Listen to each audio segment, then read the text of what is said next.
Muy buenas noches, estimados estudiantes. Bienvenidos a la asignatura Planificación de la Fuerza Laboral.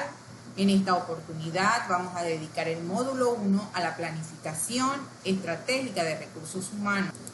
El temario abarca la planeación estratégica en las organizaciones y en la gestión de recursos humanos, los entornos desafiantes que enfrenta la administración de recursos humanos y los modelos de gestiones que se utilizan en la actualidad. Según la Sociedad para la Gestión de Recursos Humanos, la planeación de la fuerza laboral es un aspecto clave para el éxito de las empresas.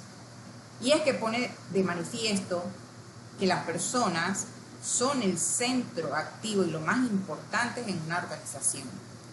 A partir de ello se evalúa si la cantidad de trabajadores cumplen con las necesidades de la organización. Asimismo, se llevan a cabo estrategias para cumplir con los objetivos comerciales. El autor Chivas nos aporta que el proceso de planificación estratégica es en el cual la gerencia de alto nivel determina los propósitos y objetivos generales de la organización. En esta definición es importante resaltar la participación de la gerencia de alto nivel, los accionistas, y estos trazarán los planes a seguir de la organización y cuáles van a ser los propósitos y objetivos en los plazos del tiempo que se determine. Es por eso que el área de recursos humanos debe tener a un representante que participe de forma activa en este proceso de planeación estratégica, principalmente porque requiere recabar información de los cuales van a ser las acciones futuras de la organización a manera pues de preparar el talento de la organización y también prepararse en la medida que requieran nuevos talentos en los momentos que sea necesario. Entonces partimos de estos retos de la gestión de talento, donde vamos a estar definiendo la cantidad correcta de colaboradores para el ejercicio y el logro de los objetivos del negocio.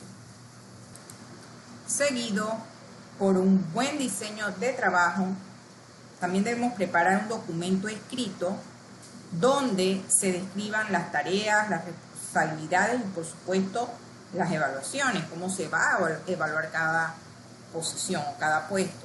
Asimismo, nos vamos a encontrar frente a ambientes virtuales en donde realizaremos entrevistas, capacitaciones de forma remota y por tanto, pues algunos desafíos en los cuales las empresas están trabajando hoy en día.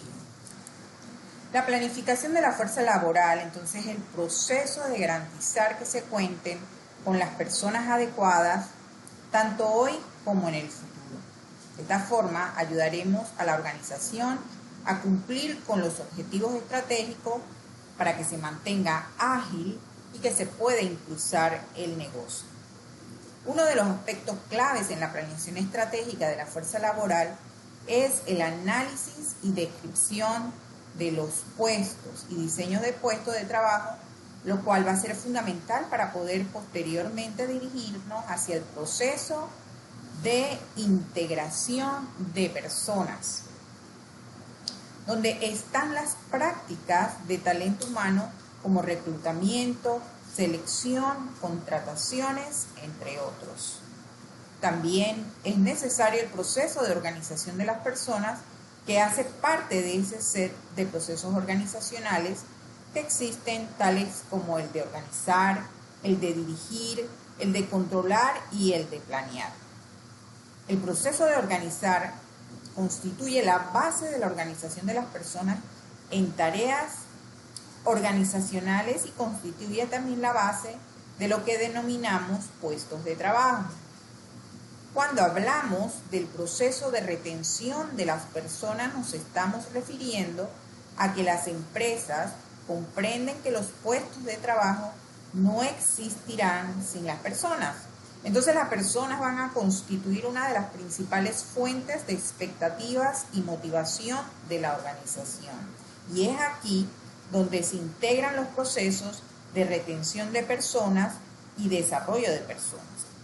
Por último y no menos importante, tenemos el proceso de auditoría de personas, Y es aquí donde entra la sección de HRIS, por sus siglas en inglés, Human Resources Information System, o Sistema de Información de Recursos Humanos, que es el área que lleva la data analítica de los resultados de la evaluación de desempeño, la reportería de ausentismo, la tasa de rotación de personal y los resultados de las métricas de desempeño, entre otros datos analíticos importantes. Cuando hablamos de diseño de puestos, tenemos que referirnos al puesto de trabajo, y este se basa en las nociones de la tarea, obligación y función, es decir, toda actividad individualizada y realizada por el ocupante de un puesto con una posición definida en la estructura organizacional, es decir, en el organigrama. Allí vamos a ver las tareas, que viene siendo la labor que se atribuye a los puestos simples y repetitivos, la obligación, que son las actividades atribuidas a un puesto más diferenciado, una tarea un poco más es la labor que se atribuye a un puesto simple y repetitivo. Entonces la obligación lo diferencia porque es la actividad atribuida a puestos más diferenciados. Es una tarea un poco más compleja, más mental y menos física. La función, en cambio, según Chiavenato, sería el conjunto de tareas, puestos que se pagan por hora, o de obligaciones, que son los puestos de los asalariados, ejercida de manera sistemática o reiterada por el ocupante del puesto. Entonces, ¿qué es un puesto de trabajo? El puesto de trabajo es un conjunto de funciones que se distribuyen entre tareas y obligaciones, que además esas funciones tienen una posición definida en la estructura organizacional, que también lo llamamos organigrama. Y esa posición dentro de ese organigrama va a definir cómo se dan las relaciones entre puestos y entre otras, digamos, funciones que se dan dentro de la organización. Entonces vemos que en la posición del puesto, en el organigrama, tiene 4 vinculaciones o condiciones claves. Estas son su nivel jerárquico, subordinación, subordinado, supervisión, el departamento divisional que pertenece, es decir, las relaciones laterales de puesto con otros. La importancia del nivel jerárquico en la estructura organizacional se define a través de estos niveles. Por ejemplo, el nivel jerárquico de un puesto de trabajo determina su posición en la estructura organizacional. Los puestos de alta dirección tienen un mayor nivel jerárquico y son responsables de la toma de decisiones estratégicas, sobre todo cuando hablamos de planificación estratégica. La gerencia se encuentra en un nivel intermedio y este va a supervisar a los empleados en la implementación de las decisiones estratégicas. Por su parte, la supervisión se va a encargar de el monitoreo, de la supervisión directa de los empleados y el cumplimiento de las tareas asignadas. El nivel jerárquico, el nivel operativo, comprende a los empleados que realizan las tareas operativas y ejecutan las decisiones tomadas por los niveles superiores. Entonces, la subordinación del puesto de trabajo se refiere a las relaciones de dependencia y jerarquía que existe entre los puestos y otros elementos de la organización. El puesto de trabajo se encuentra subordinado a un supervisor jerárquico, lo que implica que debe rendir cuentas y recibir instrucciones de esa persona. Al trabajar en una nueva estrategia organizacional, se debe ir viendo el nuevo organigrama. Se tiene que hacer un conteo o headcount de empleados, porque estos, en gran parte, va a ser algo vital en el proceso de planificación de personal. Y aquí es donde la empresa crea planes de mejoras para los empleados actuales, para determinar si hay que hacer una reorganización, que a veces puede haber reducción de personal o downsizing, o puede establecer los objetivos para las nuevas contrataciones en el proceso de reclutamiento y selección.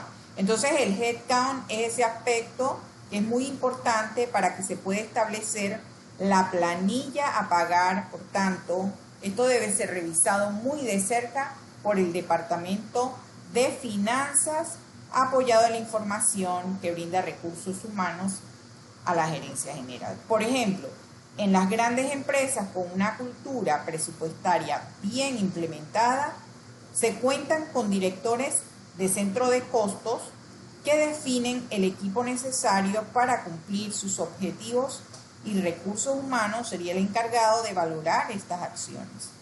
Estas revisiones se pueden dar en el periodo de tiempo que hacen la planificación o se establece el presupuesto y la previsión de gastos, como en el tiempo de ejecución del presupuesto o a través de ese monitoreo de mes a mes.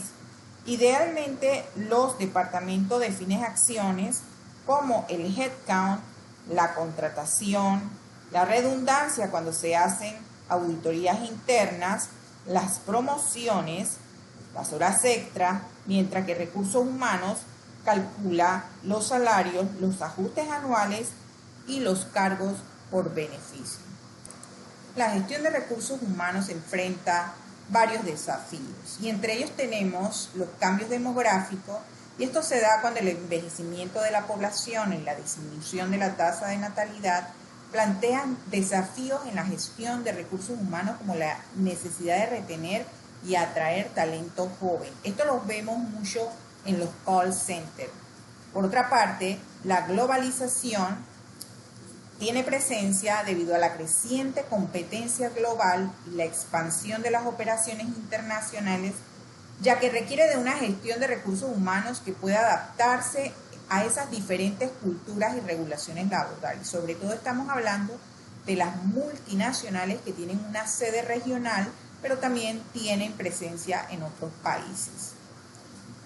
Por último, no menos importante, los avances tecnológicos.